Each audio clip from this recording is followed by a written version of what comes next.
Boletim Boletim da Química. Saiba de tudo o que acontece no curso de Química da UFVJM e fique por dentro das curiosidades e atualidades na área da Química. Sou Luan Mendonça e esse é mais um episódio do Boletim da Química. A próxima pergunta é para a Aline. Qual a influência do uso desses novos recursos tecnológicos de informação e comunicação no processo de formação dos estudantes?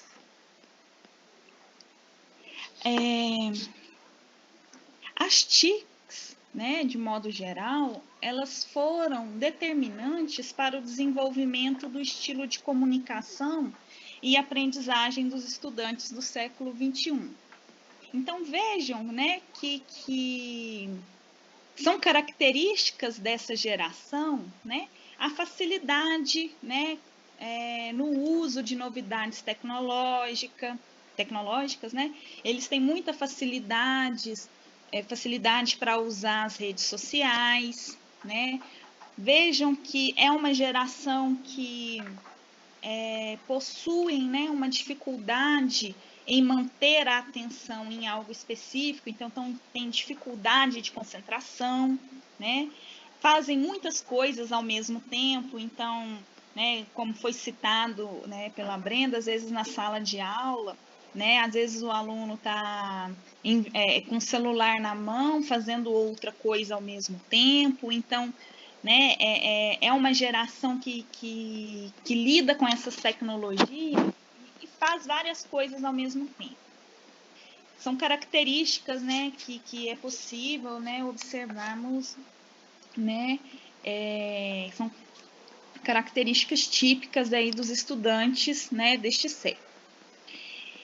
São estudantes espertos, né, são estudantes muito espertos, mas são impacientes, né, sempre querem resultados imediatos.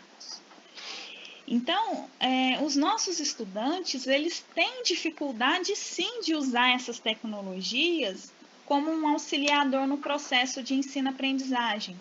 Então, não quer dizer que o fato do aluno ter facilidade, né, para usar esses recursos tecnológicos, para aprender a lidar com novos recursos, né, eles têm muita facilidade, né, para aprender questões relacionadas a isso, mas eles têm dificuldades de usar essas tecnologias como um meio que possibilita auxiliar no processo de ensino-aprendizagem. Um exemplo, né, que eu posso dar aqui para vocês é o caso do acesso à internet. Vejam bem, se a internet, em um primeiro momento, né, ela é apontada como uma ferramenta importante para a pesquisa de conteúdos, né, e para o acesso, né, de materiais disponibilizados pelo professor. Por outro lado, a internet ela é apontada como um elemento de dispersão, especialmente porque ela proporciona o acesso às redes sociais. E esse exemplo que eu dei, né, é um dado que tem sido apontado em várias pesquisas, né? Outro dado é que os alunos, os próprios alunos, né, e vocês também como, né, estudantes e que se enquadram, né, nesse perfil que eu estou citando, né, os alunos eles confirmam que em muitos casos a internet atrapalha a aprendizagem, porque é um meio de distração, reduz o tempo de estudo e assim muitos preferem, né, um local sem acesso à internet para estudar. Então, como eu falei, né, é uma geração que muitos têm acesso, né, como eu falei, não são todos, mas muitos têm acesso aos recursos, muitos têm facilidade, né, para aprender a utilizar esses recursos, mas eles não sabem ainda como usar esse recurso, né, como um auxiliador, né, no processo de aprendizagem. Então, de novo, né, nada adianta a universidade ou a escola ter tecnologias de informação e comunicação se os professores e os alunos não estiverem preparados para usá-las, né? A tecnologia e o acesso à informação não vão se transformar em aprendizagem sozinhos, né? Sim, a gente tem que saber aproveitar, né? Porque como você disse, tem gente que acha que a internet é só para rede social. Então, se a gente não souber pegar e olhar aquilo como algo que vai agregar, realmente, ela não vai ser boa para a gente, não. Agora eu gostaria de pedir para a Brenda que ela deixasse uma mensagem para todos os alunos que estão vivenciando e utilizando essas novas ferramentas digitais para o processo de ensino, sobre a melhor estratégia de estudo e aprendizagem com o ensino remoto. Então, eu como uma aluna que tive dificuldade no início, porque realmente a gente que estuda o tempo todo presencialmente, vir com o estudo de ensino remoto é muito difícil, porque a rotina é totalmente diferente. Presencialmente a gente acorda, tem que arrumar, sair, chegar no local, né? Isso, a gente tem um processo muito longo para chegar no local de estudo. Em nossa casa, não. Às vezes a gente acorda 10 minutos antes da aula, dependendo de quem estuda de manhã, ou tá fazendo alguma coisa no momento. Eu já fiz muito isso, não vou mentir, já fiz. Olha o que eu falei, faz várias coisas ao mesmo tempo. A gente escutando a aula, fazendo janta, isso é muito complicado. Então, tem que saber organizar, primeiramente, né? Isso temos que organizar. Porque em casa a gente sempre vai ter a dificuldade mesmo, não só a partir de nós. Isso é no convívio mesmo. Não tem só nós em casa, temos a família, né? Aqui a gente disputa eu e mais 4 aqui. Então, o local aqui que eu tô, eu tenho que disputar com uma irmã no horário de estudo. Agora eu vou ter que disputar com mais uma. Então, fica complicado. Então, é organização. Então, você está com dificuldade, por exemplo, ter que acordar para poder assistir a aula. Pensa em questão de como que você estava fazendo no seu presencial. É muito melhor você acordar um pouco antes, preparar o seu café, para você dar uma despertada e vir preparada para a aula. Porque se não, a gente não conseguir fazer isso, a gente realmente não vai conseguir acompanhar as aulas, porque online a gente fica muito mais cansado do que presencial. E a gente tem muita oportunidade de simplesmente desligar o microfone, a câmera, deitar e dormir. Então, a gente não tem aquele professor que está sempre em cima da gente, visualizando para ver o que a gente está fazendo, acordar, nos despertar, né? Então, a gente tem que ter essa rotina e essa organização, porque se a gente quer um futuro para nós mesmos, o que a gente escolheu, principalmente a questão dos estudos, então é isso que a gente tem que fazer, a gente tem que organizar de modo que isso nos beneficia, né? Então, é isso que eu trago. Vamos organizar primeiro e tentar, né? E se não der certo, a gente vai arranjando um jeito aí pra achar o que tá dando certo pra você. Porque, e sempre avisar, vamos sempre avisar a família no seu momento de estudo. Gente, tô indo estudar, porque aqui, igual eu falei da porta, de repente chegam aqui, abre a porta e se eu tiver com a câmera ligada, o microfone... É assim mesmo. Então tem que avisar, assim, ó, é o meu momento, eu preciso disso. Pensando em você. Tu sai na aula e vem sua mãe, bate na porta, vem jantar. Já gritou aqui na cozinha, porque é perto da cozinha, né? Eu na aula aqui, tava gravando a aula e minha mãe gritou na cozinha. Eu tive que parar minha aula, chegar, mãe, esqueceu que eu estou gravando a aula, e avisar de novo. É desse jeito. Então, tem sempre, assim, dificuldade é o que a gente tem que enfrentar, né? Então, acho que o que você falou é muito válido, né, Brenda? Eu acho que é questão de adaptação.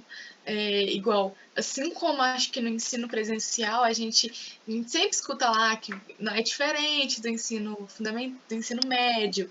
Aqui, tipo assim, você não vai ter o professor pegando no pé e tal. Então, acho que são questões de adaptações, porque a gente adaptou do ensino médio faculdade. Então agora a gente tem que fazer uma outra adaptação que ainda exige um pouco mais da gente, né? Igual, o modo de estudar no ensino médio é diferente. Eu tive que fazer uma adaptação enorme nele para a faculdade, porque são outras cobranças mais exigentes e assim, você tem que correr atrás. Assim como no ensino remoto, é uma cobrança muito maior e aquela coisa, às vezes, tipo assim, o professor não tá ali para te ver, o professor não tá ali para saber todas as dificuldades que você passa, porque muitas das vezes o professor que tá ali na sala, ele vê que você tá triste e às vezes acaba que compreende isso tudo. Então a gente está passando por um momento que é muito difícil e a gente às vezes não tem um amigo que está ali para te ajudar naquele momento, um professor que vai entender essa situação.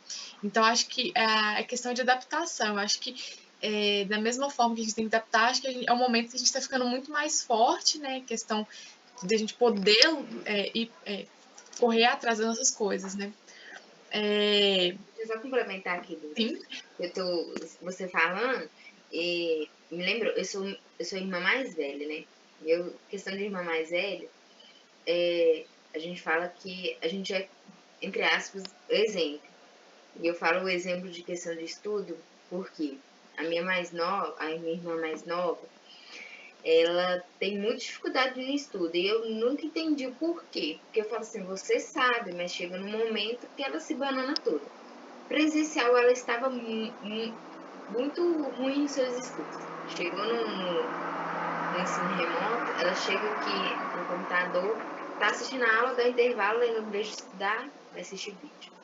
A minha irmã do meio chegou pra mim, tá assim, por que seus colegas estão formando e você ainda não formou?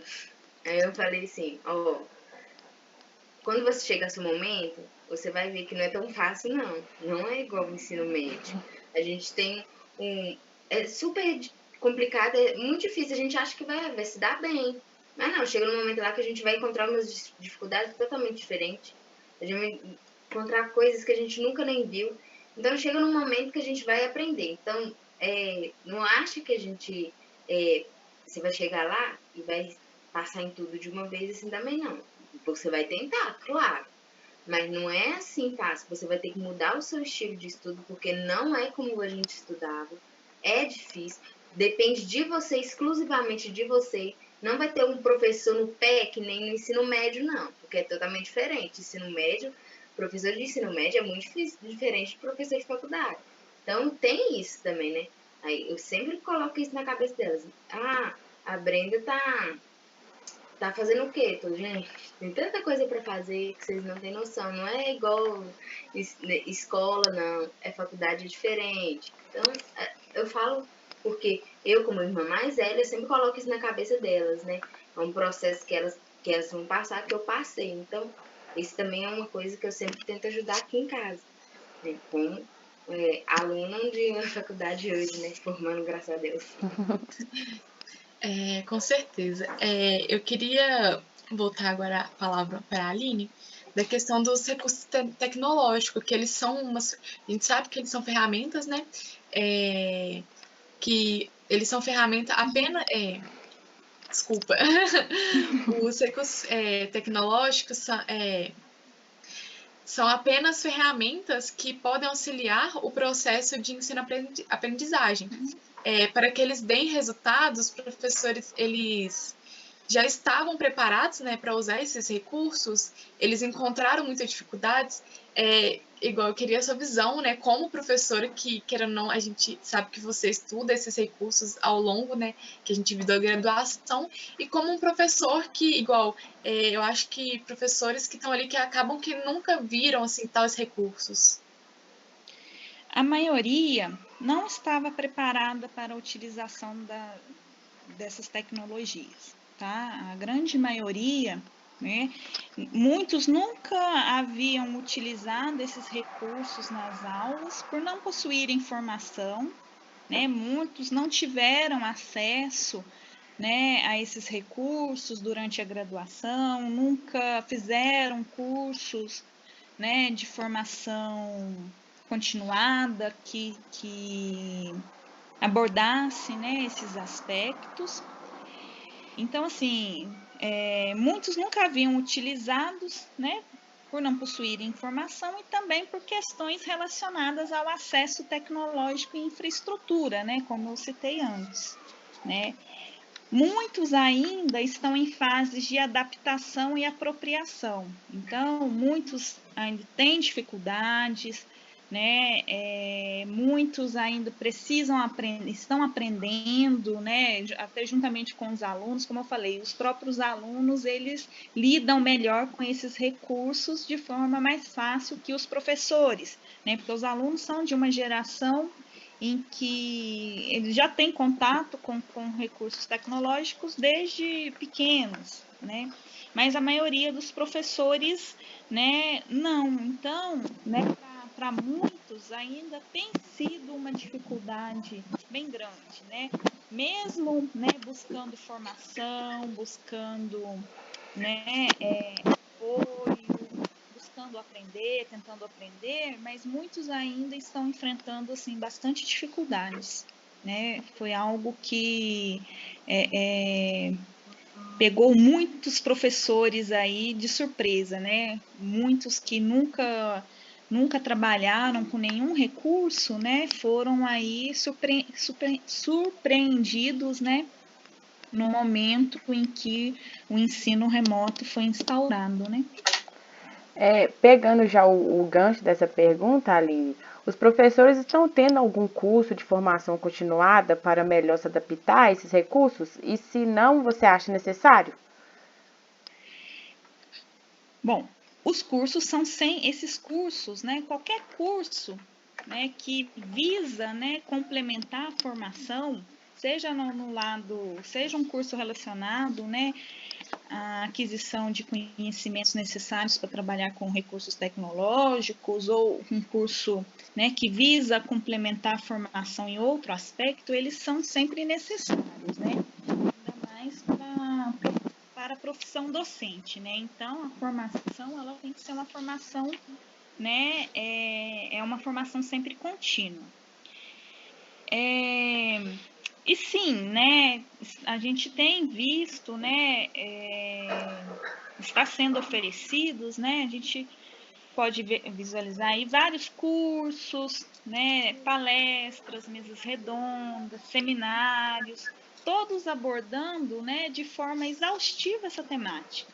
Então, né, eu tenho observado, né, nos grupos que eu participo, na comunidade na área de ensino, que essa é uma discussão que tem sido abordada assim de forma bastante exaustiva, né? Então, está acontecendo muitos cursos, palestras, mesas redondas, e é de extrema importância, né, que essa formação ela seja ofertada, né? Como eu disse, muitos professores nunca haviam usado nenhum tipo de recurso tecnológico nas aulas. Eventos, né, alguns eventos da área de ensino têm abordado bastante essa temática, né? Vou citar o exemplo, né, do Simpósio Mineiro de Ensino de Química, que é o SMEC, né? Neste ano, né, o simpósio ele incluiu na programação dele, né, mesas redondas e palestras relacionadas ao ensino remoto e também a utilização de recursos digitais no ensino de química. Outro exemplo que posso citar, né, é a formação oferecida aqui na UFVJM por meio do FORPED. Né? Nas últimas edições do FORPED, foram abordadas discussões relacionadas ao ensino remoto e também houve discussões relacionadas à adoção de recursos tecnológicos nas aulas. Eu, né, tive a oportunidade de ministrar, né, no início do ano, juntamente com a professora Ellen, uma oficina, né, no FORPED que visava, né, promover reflexões e possibilidades de desenvolvimento de atividades experimentais na modalidade remota. Né? Em outro momento também no FORPED, né, eu tive a oportunidade de participar como palestrante em um grupo de trabalho, né, onde eu pude compartilhar minhas estratégias de avaliação, né, que eu tenho adotado nas minhas disciplinas, né, no ensino remoto. E também, né, existe um diálogo, né, entre nós professores, né, vou dar o exemplo aqui no caso nossos professores de química, né, no qual também estamos sempre compartilhando o que estamos fazendo, né, o que deu certo na disciplina, o que deu errado, e pensando sempre em estratégias que possam vir a otimizar a aprendizagem de nossos estudantes durante, né, este período de ensino remoto. Então, o que eu tenho observado é que tem sido, assim, tem aparecido muitas palestras, muitos cursos, as atividades do Forped estão direcionadas sempre nessa discussão, né? Só que é a mesma história, né, no centro do processo, nesse processo. Né? O professor também ele tem que buscar essa formação. Né? O fato de você participar de um evento que discutiu isso, ou participar de uma palestra que abordou determinado recurso, né, não garante que o professor vai utilizar esses recursos, né, vai prever a utilização desses recursos no planejamento dele. Então, é importante que a gente comece também, né, a testar, né, aprendeu, né, fiz um curso, aprendeu um recurso novo, vamos testar, vamos tentar aprender mais, né, junto com os próprios alunos, né, descobrir quais as potencialidades desse recurso, né. Eu acho importante também que exista esse diálogo entre os professores, né, porque às vezes você está tendo um problema na sua disciplina e talvez seja algo, aí você começa a ficar frustrado com aquilo, aí quando você conversa, você vê que talvez é o mesmo problema que outro professor está vivenciando, e aí, né, a troca, né, esse compartilhamento de experiências para saber o que está dando certo, o que está dando errado, isso agrega muito na formação, mas o professor ele precisa também buscar essa formação, né? Não né? Se tem dificuldade de usar uma plataforma, né? Busca apoio, né? Pergunta para quem já utilizou, né? Nesses eventos, né? Tem aparecido assim, oficinas, debates, momento para discutir, né? Mas assim, é o que eu falei, né? Não basta somente participar, fazer o curso, assistir a palestra, né? Ele não vai ser eficiente se o professor também não estiver disposto a se apropriar desse recurso e pensar nas possibilidades de utilização desse recurso nas aulas, né? Então, os cursos precisam ser ofertados, sim, precisa dessa formação, né? A maioria dos professores tem dificuldades também, mas também precisa que exista, né, esse interesse por parte dos professores de entender esse momento em que nós estamos vivendo e se apropriar desses recursos, né? E utilizá-los de forma adequada. E como eu estou sempre falando, né? Não basta, né, pedir para o aluno assistir um vídeo, baixar um aplicativo, né, fazer uma atividade, se não houver a mediação, né, adequada. Se ele não está ali junto, se ele não planeja atividades que estejam relacionadas, então não dá para a gente pensar, né, que esses recursos tecnológicos eles vão cumprir o papel deles sozinhos, né? Então disponibiliza o vídeo e pronto. Não é só isso, né? Tem todo um acompanhamento, né, ali por trás, né? Você precisa, né, dar esse espaço, né, para os alunos de interação. Precisa haver essa interação, né? Esse diálogo. Então tem que tomar cuidado com isso, para não achar que a tecnologia ela vai substituir o seu papel enquanto professor da disciplina, né? Isso não pode acontecer.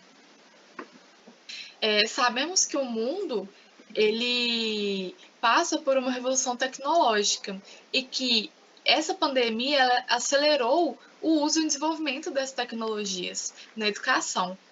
nós alunos estamos nos habituando, né, com a prática desses recursos e notando com eles estão sendo cada vez mais bem utilizados. Então, né, finalizando, eu queria te fazer a última pergunta, se você acha que mesmo depois que as aulas presenciais voltarem, os professores conseguirão, né, seguirão com o uso desses tais recursos? Eu acredito que sim, né? Vejo que esse será um ponto positivo, né? Muitos professores nessa pandemia acabaram se apropriando de vários recursos que vão desde a familiarização com os ambientes virtuais de aprendizagem até a elaboração e edição de vídeos, né? Se antes os professores não utilizavam esses recursos por falta de conhecimento e formação, penso que o primeiro passo já foi dado, né? As TICs, elas têm facilitado muita comunicação entre os professores e alunos por meio, né, de realização de reuniões virtuais, grupos de estudo, realização de palestras e seminários, eventos online. Eu já utilizava alguns recursos tecnológicos nas minhas aulas antes da pandemia, né? Então, a utilização de ambientes virtuais de aprendizagem, como a Workspace, o Classroom e o Moodle, já eram ambientes utilizados por mim nas aulas para compartilhamento de materiais da disciplina, né? E eram também usados como espaços de postagens de atividades e também como um espaço de interação. Eu pretendo continuar utilizando alguns desses recursos e acredito, né, que alguns professores também podem ser que queiram, né, continuar, né, utilizando também, né? Como eu falei, né, nesse momento, né, a apropriação de diversos recursos, né, nos mostrou ser possível, né, inclusive em algumas atividades. Vou citar um exemplo aqui de atividades que foram facilitadas, né, por meio desses recursos tecnológicos. Um exemplo é palestras e seminários. Se antes, né, às vezes eu vou citar um exemplo, né, que hoje, nesse semestre, eu sou professora da disciplina de seminários do programa de pós-graduação em ensino de ciências e matemática. Se antes, quando era na forma presencial, antes a gente tinha talvez assim dificuldades, né, de trazer palestrantes de outras universidades, né, porque exige, né, gastos, né, que nem sempre é possível, gastos, né, e deslocamento desse professor aqui para Diamantini. Então, às vezes a gente tinha o convite, né, para seminários, oficinas, essa participação em eventos antes eram mais complicadas. E eu vejo, né, principalmente agora, né, em que as pessoas se apropriaram bastante, né, de recursos que possibilitam, né, videoconferências, por exemplo, tem acontecido com grande frequência muitas palestras, muitos seminários. Então, assim, ampliou, né, nesse momento a oferta desse tipo de atividades. Então, e além disso também tem possibilitado que vocês, alunos, consigam participar também dessas atividades, de eventos. Então, né, esse eu estou citando aqui um exemplo de uma atividade que é feita por meio de videoconferência e que está funcionando bem, e que eu acredito, né, que se a gente quiser, né, manter essa qualidade no que se diz respeito, né, em ter palestrantes, né, internacionais, palestrantes de outras instituições, né, instituições que são distantes, né? Realizar por meio de videoconferências tem sido uma boa alternativa, tem permitido, né, essa participação, a interação ela é possível também, né, é possível fazer perguntas, é possível disponibilizar para que outros estudantes assistam. Então, eu acho que muitos recursos, né, outra coisa que eu acho que também vai ser, né, muitos professores foram ter contato, né, com esses ambientes virtuais de aprendizagem só agora nesse período de pandemia, né? Muitos professores disponibilizavam material físico, né, em pastas, e aí os alunos têm que acessar esse material, fazer cópia, aquela coisa toda, né? Às vezes pegar livros em bibliotecas. Então eu vejo que os professores estão disponibilizando mais livros, né? Livros que podem ser acessados virtualmente, né? Os materiais são disponibilizados, né, no Moodle, no Classroom. Então, eu acho que essa questão desses materiais físicos, pasta, né, fazer cópia, aquela coisa toda que muitos professores ainda, né, usavam, isso não vai existir mais. Eu vejo que eu penso, né? Pode ser né? Claro que a gente não pode dizer que é todo mundo, mas eu penso que grande maioria vai continuar utilizando, né? Como esses ambientes virtuais, né? Como um auxiliar, né? Para disponibilização de materiais da disciplina, né? De fóruns de discussão, tirar dúvidas. Então, eu vejo que alguns recursos, eu acredito que muitos professores, né, vão continuar utilizando. E algumas questões eu acredito que talvez continuem a funcionarem de forma remota, né? Orientações, né? Às vezes a gente ganha tempo né? Às vezes você quer orientar um aluno de iniciação, de TCC, de mestrado, de doutorado. Então, eu acho que algumas, né, principalmente essas práticas que envolvem, né, reuniões de grupo de estudo, né, orientações, palestras, né, há uma chance grande de que continue sendo realizadas, né, por meio de videoconferências, né, como a gente tem feito, né, ultimamente. Sim. Para finalizar, eu gostaria de agradecer vocês pela entrevista no nosso canal e mostrar a importância desses recursos tecnológicos nos tempos atuais. Assim, os discentes podem entender um pouco mais sobre eles e como valorizar algo de grande importância para todos. Muito obrigada. Eu que agradeço, viu, Maria Eduarda, Franciele, Brenda, é um prazer estar aqui discutindo, né, essa temática aqui com vocês. Como eu falei, né, está sendo, né, foi e ainda está sendo, né, um grande desafio para todos nós, né, trabalhar dessa forma. E espero, né, que tenha atendido aí, né, que eu tenha contribuído com o projeto de vocês, com a atividade, e eu agradeço pela oportunidade de estar aqui novamente, né, participando do Boletim da Química. Eu agradeço pelo convite, pela primeira vez, pela primeira entrevista como administradora. Muito obrigada, gente, por essa mais outra experiência, né? E principalmente por essa conversa, né? Muito importante que a gente trouxe hoje. Encerramos aqui mais um programa produzido pelo Boletim da Química. Mas antes gostaríamos de agradecer a todos que estão nos assistindo. Não se esqueçam de curtir, deixem nos comentários suas dúvidas e opiniões. Sigam o nosso canal para ficarem por dentro de todas as novidades do Boletim da Química. Até mais, pessoal! Tchau, tchau!